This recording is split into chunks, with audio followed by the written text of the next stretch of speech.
You want details? Fine. I drive a Ferrari 355 Cabriolet. What's up? I have a ridiculous house in the South Fork. I have every toy you can possibly imagine. And best of all, kids, I am liquid. So, now you know what's possible. Let me tell you what's required. Life advice. The email address is lifeadvicerr@gmail.com. Ceruti and Kyle are with us. We got a new backdrop for Kyle, so I feel like it needs to be addressed just a little bit.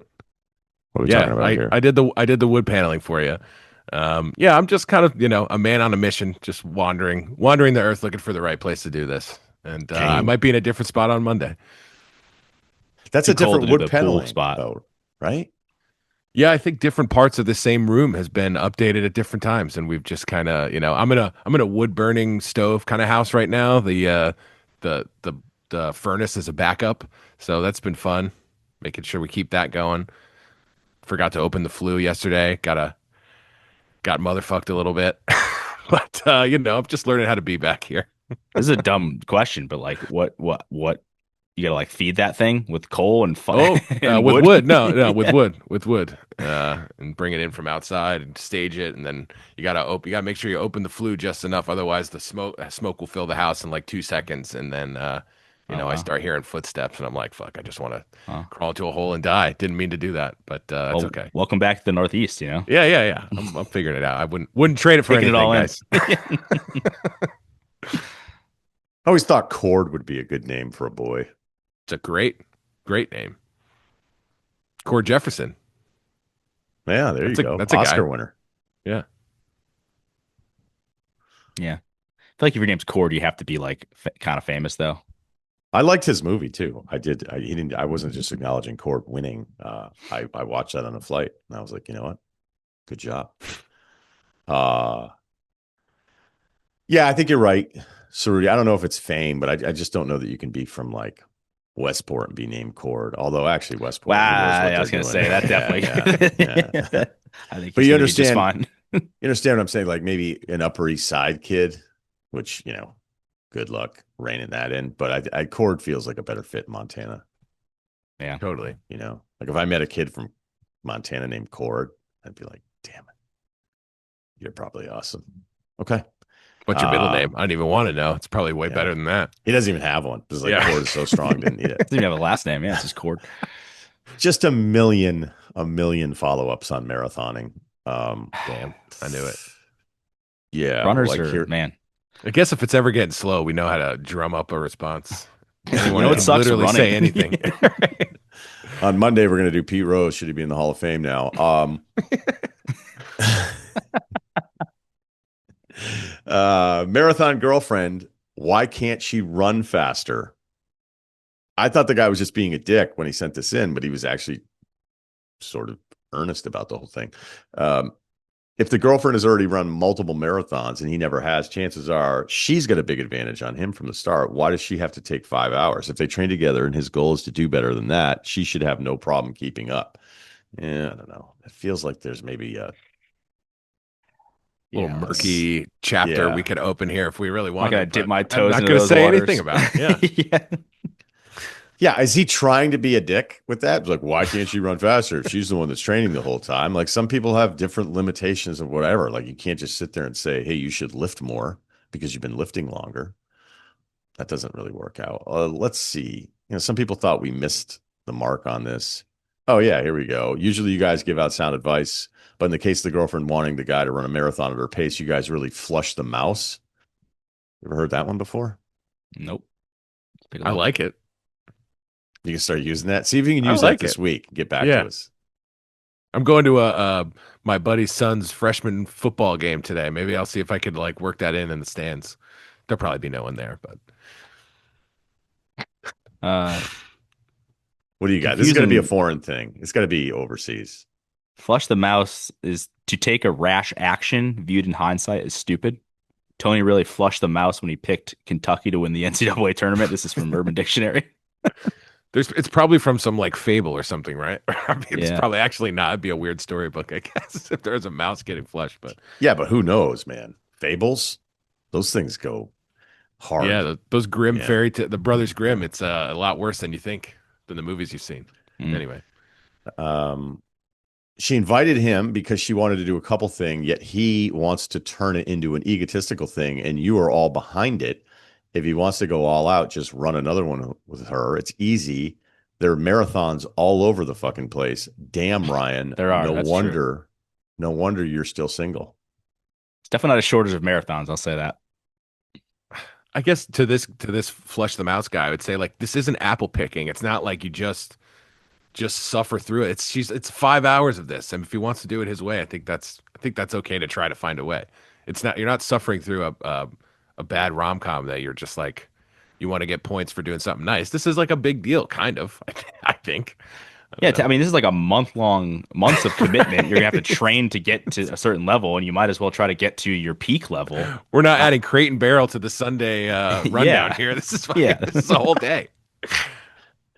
I'm with you guys on that one. All right. Okay. All right. Let's get to a couple emails here. An NBA note-taking question. We've never had one of these before.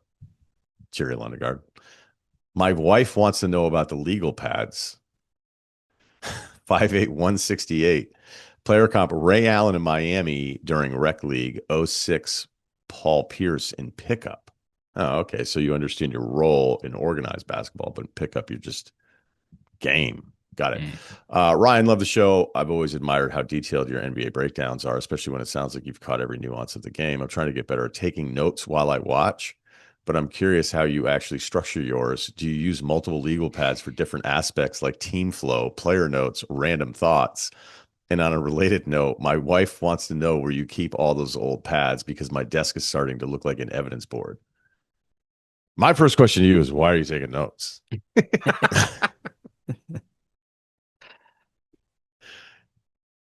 I in a way, I love it. Like I used to take notes for Sunday Night Baseball with the old, I don't know if it was Stats Inc. They would come out with these scouting report books. And as soon as it would come out, I'd be like at Borders going, has it come out yet? Has it come out yet? I'd be like, oh, here's the 1998. This is kind of when I had this pivot in my head of like what I was excited about. I also had nothing else going on. So I would sit and read the scouting reports and then like take notes while I was watching Sunday Night Baseball. That is years before I even had a job. I mean, it's kind of insane behavior. Don't you feel like that guy's come back into being cool? It's like so niche now if you're taking stats when it's just a click away that it's like, dude, look at it. This guy's like a superhero. You've been talking about like just like going analog on everything. Yeah, like you see a guy out there in the stands like filling out the card when he's up there, and then you Keeping I feel score. like that's I come love back keep- around. yeah. That's come back around to like cool again. Maybe. I don't know. But this is different. Maybe an Like, ironic way. I'm taking notes because it's my job. And it's Yes. also a better way for me to be able to watch because, again, I'm not asking anyone to be like, oh, you poor guy. But when you watch as much as those of us that watch have to watch, like you can it's almost like driving a car when you don't realize it, like, hey, I haven't paid attention for 20 minutes. I've just been, my That's brain kinda is weird, kicked isn't into it? autopilot. Yeah, right. Like the last 20 minutes, I don't even know what happened, but you're just sort of locked in. And when you're watching sports constantly, you can have those moments. And then I'll realize like you didn't really pay attention the way you need to pay attention to. And so I know if I stay on note taking, that it just keeps me more engaged with it. I don't know. This just sounds like, if there's one thing I've definitely learned is no one gives a fuck about the notes. No one wants to hear about it. Nobody wants to hear about how much I watch. Like I actually get shit on more for being like, yeah, I watch all this stuff. So the note taking, I usually look at substitution patterns. I usually try to figure out who's attacking who. I'll try to see like when Cooper Flag had a game recently, he was pretty good last night or on Wednesday night, but he had some matchups where I thought he could have attacked more, but he was apprehensive. And it's just something I noted down. It was like, okay, well, look for this in the second half. If he's getting a switch into somebody that should have had no business because of size and lack of athleticism staying in front of him, like, why is he like, this is his possession. He needs to attack and he wasn't attacking. I thought he attacked a lot more against the Pelicans. So that would be something I would write down and be like, hey, Cooper looks like he has the matchup and he's not going for it. And then a big thing for me is I'll pay attention to closing groups because I think that's really what the team wants to be in those last 5 minutes of a close game. And then, yeah, and the right side, I mean, I can't believe I'm doing this, but Like in the right side, I'll be thinking about topics. So there'll be like a section where it's like topics, and I just am kind of like rapid fire throughout the night, whether it's a Saturday or a Sunday or basketball at night. I'll be thinking about different ideas that I think could be decent segments. And it's funny because it's a lot like writing. I'll think something is terrific, and then I'll review what I went through the night before. I'm like, why did you think that had any, like, that's an awful idea for a segment or a topic or whatsoever. No bad Sometimes, ideas. yeah, so, right. But then sometimes you wake up and you're like, okay, this is good. And then I'll just kind of go through it all again. With football, it's a little different because I'm not like sitting there going, oh, it's 12 personnel. Oh, it's 21. Oh, it's 3 left. It's all of these different things. It's like throws that I like. When we were talking about Caleb Williams on Monday, where the Komet throw, which was a completion, but Komet got hurt on it. I was like, God, that's a complete miss. And then second of the 3, rollout, hits Loveland to the left side. And you're like, this is like 2 completely different people, back-to-back snaps, considering how annoying the first throw was and how impressive physically the second throw was. So, those are just little things that I would do. But I would tell you, like, I think it's great that you're that into it and you want to do it. But if you're not getting paid for it, I just wonder how long you're going to want to do that. Do you have different pads for different sports? Or you just fill her up and start a new one? No, I mean, there's just pads everywhere. I mean, it's just Well, that's what the second part of the question was like. Mom spaghetti, dude. Hell yeah. yeah, big time. Is there like a And then 2022 like binder somewhere of your notes in a bin somewhere? Like you don't throw these out, or are they gone after a season? It's a great question, Ceruti. I have gone through, like, whenever I move, and I've moved so much now. So since, what is it, 17, 18? Yeah, it was technically like 18. I moved in 18, I moved in 20, and I moved in 23. So there was a lot of notepads. And when you're moving is when you start chucking stuff because you get so annoyed with yourself. You're like, I didn't need these sneakers. Why do I have this suit from John Varvatos? Like, who the fuck are you? You going to some premiere? I Like, bought when were you gonna... a pair of sneakers off TikTok about a year ago. Whoa, dude. It was the You single. didn't have to I mean, say that. yeah, I mean, we're it's just a trust tree. We're sharing. It's what we do. Yeah, you're right. And I wore them one time. Like these look stupid, and they just sit in my closet for a year straight. Brand new. Were they like smart casual shoes, or were they like? They look way cooler in the picture. Like shock. Sounds like it. Yeah. And they were like $20 too. I'm like, what's the big deal? Can't afford not and to. Yeah, you get them, and it's like, yeah, this is why. So I got duped by China and TikTok. Sorry. And nothing against Johnny V, but I don't know what I was thinking that day. I was in Soho for a few days, and I was like, you know what? I'll get it kind of like a different look here. And I bought the suit, the whole thing, and I was looking at it the other day. It was like, you've worn it 0 times, and you will never wear this. And I'm like, who did you think you were that day? Who did you think you were? This is an outrageous purchase.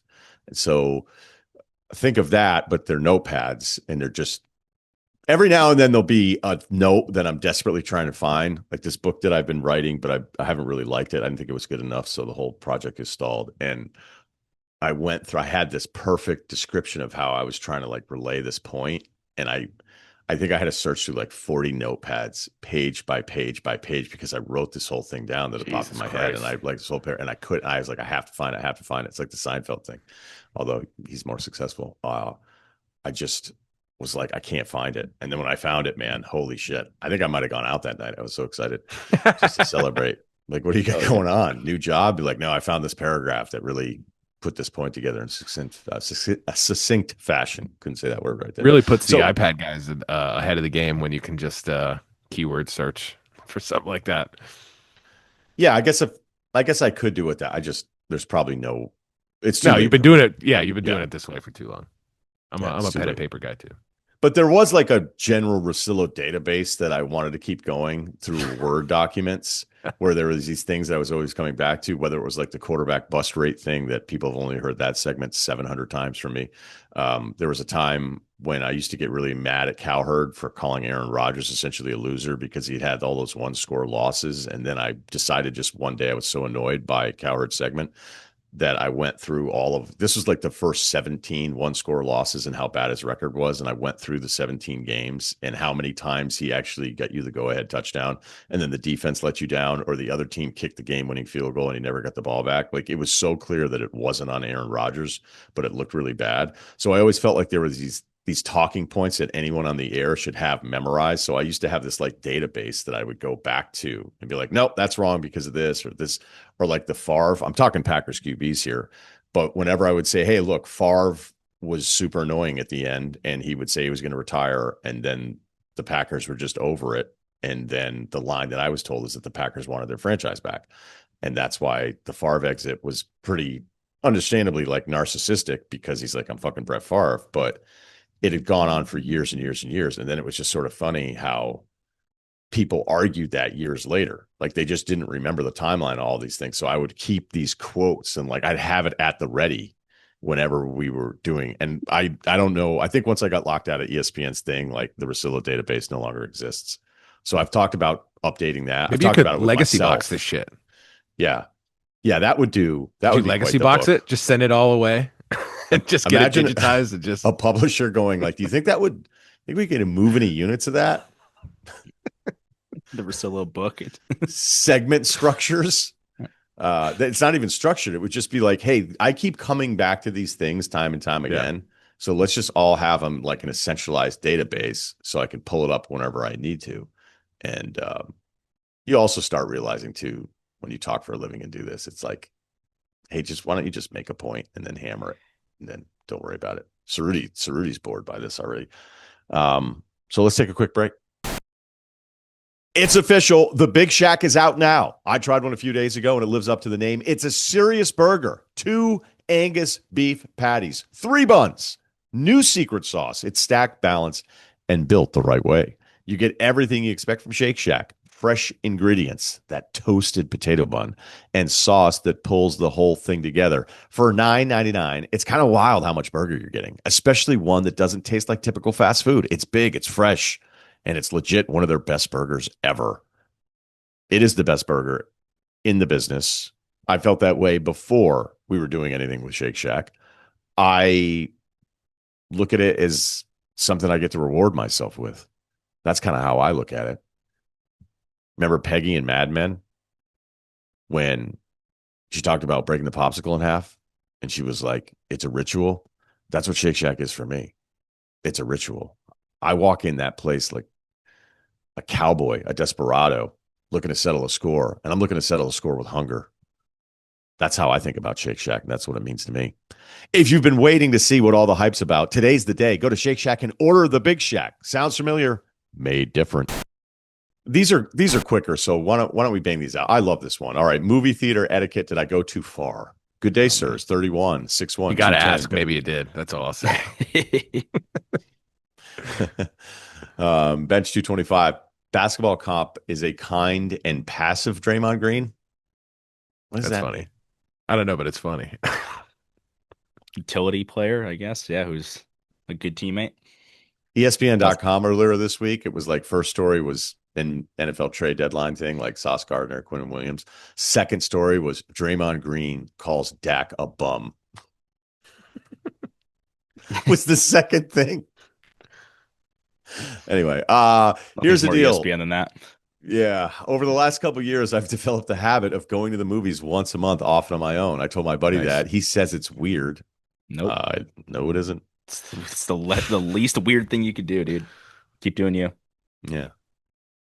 Tell him not to be so dependent upon society. You know, walk into the woods Go your own way, man. and bring some water. I think it's weird. He thinks it's weird. We agree with you. I'm going there to watch a movie, not socialize. Anyway, I walked over to my local theater to see the new PTA movie, One Battle After Another. Hell yeah. You saw it, Kyle? Loved it. 70 millimeter IMAX. God damn. Still thinking about it. The road scene. The road scene. They Didn't must even have need to say known. anything else. I know. They must have been like, hey, whatever we're doing with this movie, let's just have a killer road scene that in theater you have to see. Ceruti, have you That's seen it? Rudy. I have not. I was supposed to see it a couple weeks ago. Heard you with the compromise wife, on it. Yeah. and we compromised and saw a different movie. Sick. We saw. I don't even remember what it was called. It wasn't bad. It was the one with Keanu Reeves. It's like an angel. Aziz That sounds Ansari's really in good. it. It was kind of funny. I don't know. You know, it was Actually, Keanu Reeves is very good in it. I don't even know. I got to figure out what the name of this movie is. But no, I will see it. Hopefully, it's still in theaters. I'll see it at some It'll point. be on HBO in like 3 months. You'll be fine. That's also true. Yeah. No road scene in that one, but I won't though, get. huh? Yeah, I was gonna say I won't get the good road scene. Such a good road scene. All right. What are we doing? I'm trying to look up this movie. Hold on. Keep going. Yeah, no, let us know. I might want to check it out. It was fine. I sat in the back row, smack dab in the middle. It's usually a poorly populated theater, so by the time the film started, there were maybe 10 people watching. About 30 minutes into the movie, two teenagers, 15-ish, walk up the stairs to the back row and sit in the two seats right in the corner. No big deal. Immediately, I see one instance of flash photography. Odd, I think. Maybe it was a mistake, but there continues to be a lot of talking coming from them and another two instances of flash photography.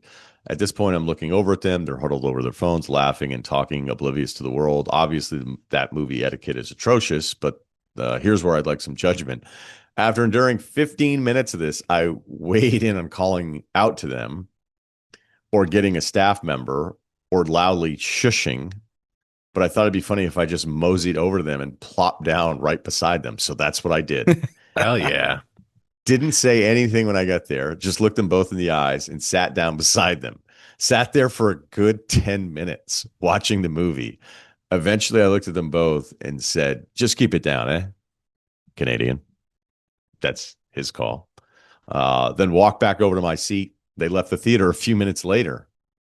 Now, no matter your verdict, I'm still going to think that that was hilarious. But did I go too far? Is this a story I keep to myself or share when it pops in my head? Cheers. No, that's awesome. This would have been like the third thing we came up with and all agreed that it was the best thing. So I'd say, hell yeah, man. Way to make your day. You're already like going to the theater by yourself. Like you're like building a case for like most interesting man in your town. Hell yeah, dude. I don't know that I would have even thought of that. That's pretty incredible. I mean, because the easy thing to do is just tell them to shut up or shush, and that's kind of what they want, though, right? Because they don't. Yeah, really now care. you're They're not now you're ashamed. opening the Pandora's box of teenagers. 15. I mean, they're fucking wild cards, man. But like, how do you make them uncomfortable? You did it. Congrats. Fucking nailed it. And it sounds like they certainly didn't buy tickets for that movie if they're going in there not caring and then leaving right after. Like they probably just walked in and you're like, you're the new sheriff in town. You just like awkwarded them into like finding something else more fun than disrupting your movie. So I don't know. I think you're a genius. No notes. I have nothing for you other than praise. Nope. I think That reminds me of like Ryan's noodle thing. Remember it was like a hot tub or something. You were like just poking with a noodle. Like just you have to like out strange them. And it's just like they don't know what the hell they're looking at. And I feel like that was, and I always remember that one because I was like, I never thought of it, but when you're dealing with teenagers, I think you have to like throw them off kilter. They like want you to be upset because they can do upset better than you. Like, so that was really, really genius. Well, yeah, it should also be said you could just yell "Shut up, virgin," and then see how they react to that as well. You know, the go-to not very playbook. Canadian. No, shut up, virgin. Yeah. Yeah, I always feel like, well, I don't know. I don't deal with a ton of teenagers, but when they're ever trying to step it up to like make you feel uncomfortable, because they just don't have any concept that we already know every move. Like when that's the thing about being a teenager, you think everybody's so stupid, and it's like actually everybody knows everything you're trying to do because they've already done it. And like when you can out weird them, like it freaks them out. I mean, it's like using their powers against them, and they tap out pretty quick. Right, but if you there's a Manhattan Beach crew I'm like afraid of. I don't know if they're the coin boys, but it's like 12 to 14. You see like quicker on their feet than those 4 of those guys coming, I like cross the street. Nah, yeah. Yeah, dude. Yeah, because if you're not getting into that weird mode, it's just like anything that you do, they're like, oh, look at this fucking idiot. And now that there's 4 of them, it multiplies. It's like, damn, they feed off each other. I know that they're wrong, but I mean, the majority says they're right. So because there's 4 of them and there's 1 of me. Because it doesn't even matter. Like you just be like, sweet pants loser, and you're like, they're pants. All they are is pants. These are Lululemon, dude. Right. What did he say? So yeah, I don't. Aren't those for girls? I'm just trying to get a smoothie. Then it's like I can't. 16, you can start saying like, 12 to 14. I can't that's a level I can't conquer. Yeah, All right, I you're think a that'll man. do it for us. There's a couple other here. Somebody else followed up with a marathon thing, but I'm gonna save this for a little bit later. We're marathoned out. Yeah. Are you? All right. Maybe that'll be a rule. He actually included an old NBA Today trade that you really like, that or trades that suck that deep down you know you really like. I think forget what the title of it was. He sent in the trade that he had sent in to us over. I mean, shoot, I don't know. That was like 15 years ago we were doing that pod. Maybe longer, 17 years ago, I think one season when I did it. $75 an episode. Crazy when you say it out loud. That was after I got $0 an episode. That was Yeah. the first year was this is a great opportunity for you next year. And then it was like, so what are we doing this year? And like, we're giving you Making a it raise. to next year. We're giving you a raise from $0 to $75. We're like, holy shit. And I get to talk about my favorite sport. Thanks. More money yes. for notepads. Yeah, tons. I mean, that was big time. Although if you think I wasn't coming home with a few extra legal pads after making $0 an We're episode. writing a little smaller in those days. Yeah. What's your pen max out the situation? pads. Are you like That's a good question. A Bic gel pen? I feel like Heavy. that's got to be it. Heavy duty. Yeah. Okay. Oh, that's not really. That doesn't look like a gel pen though. That looks like more like That looks like if you left ballpoint. that somewhere, you might like go back for it. Yeah. Yeah. But the great thing is that it's a nice pen. It's heavy and it costs like $40. So it makes me keep track of it way more than just whatever. But we've got a whole box of Bics down here ready to go at the ready if you need it. I don't like a Edge guys. medium. I need a fine point. You know, I don't like the medium one. I don't like the chunky ink thing where the lines are thicker and then all of a sudden there's ink everywhere. I won't buy a white couch because of the pens. So that's another thing that I had to learn. Even leather, you know, it's going to be a little bit darker because there's just going to be pen lines all over the place. So, you know, if you're out there, if you're one of the note takers, just think about that next time This you're is looking what at the it takes. restoration. Yeah. Yeah. Take some notes. When your wife wants to wash Belgian linen white finish restoration hardware cloud, you're going to go, Know hey, yourself. I'm taking notes. We're going to go cream or darker. I'm taking notes. Hell yeah. And yeah, to the movie theater people out there, and hopefully, oh, by the way, if you do want to hit us up for our NBA Good 10 Minutes, our NBA mailbag, it's NBA mailbag rr@gmail.com. Different than life advice, rr@gmail.com. But Ceruti has not seen the new PTA movie. He's not seen the road scene. And to quote my roommate from college, when we came back after Jurassic Park came out that summer, he was like, you didn't see Jurassic Park at the theater? Honestly, biggest mistake of your life. Chris McGurk. The he Ryen was Russillo right. Show. By the way, really quick, that the movie was Good Fortune that I saw. Not bad, but I do wish. And I also got an attempted pickpocket that day, so it was a tough day for your boy overall. You haven't told a story about somebody. You only No. told me that? I think so. I mean, I've told other people, but I don't think I told it on the pod. Yeah, some guy tried to steal my wallet in the bathroom after the movie. It was crazy. In the Say that. bathroom. Yep. Yeah. That's kind of Yeah. insane. Yeah. So I'm walking in, and Let's not save it. I mean, all right. Well, next pod. You No, want to save it's for next pod? Yeah, that's a good tease. That's a good tease. All right. Coming up next. Close encounter in the bathroom. It was. And what that means for the Cowboys defense. Get up. All right. Thanks to Ceruti. Thanks to Kyle. Thanks to everybody here. The Ryen Russillo Show, part of the Barstool Network.